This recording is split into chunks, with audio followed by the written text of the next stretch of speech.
Hindi, ganito, pakinggan mo muna, kuya. Ganito, kuya. Nung pumutok yan, nagkausap kami. Sabi ko, kuya, matalimugot yan. Nag-aaway ang Duterte at Marcos. Okay? Huwag kang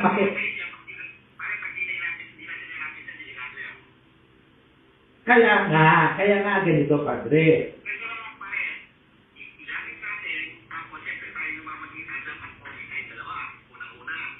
Hindi,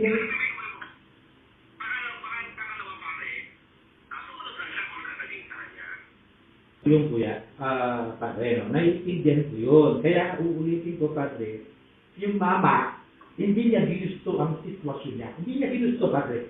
Never.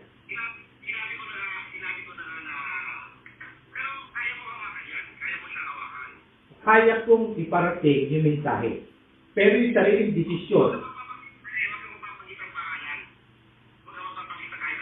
Kaya nga. Ibig sabihin, padre,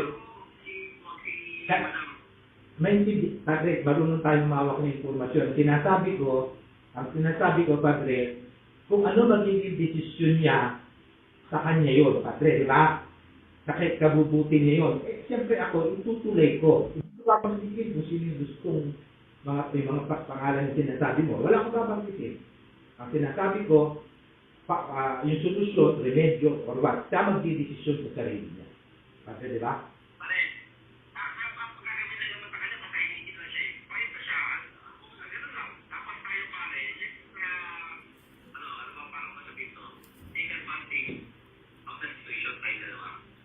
Hindi. Matulungan natin, padre. Kasi siyempre yung mama.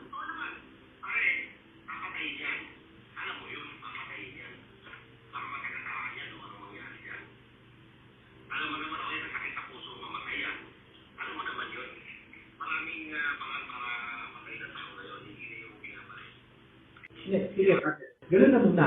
Para nasa kabiti ka.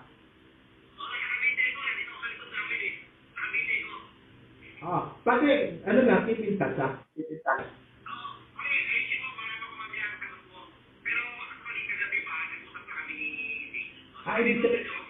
Ibig sabihin, para kilala ko lang. Ibig sabihin na tumawag si Lam pala, kay James. Okay.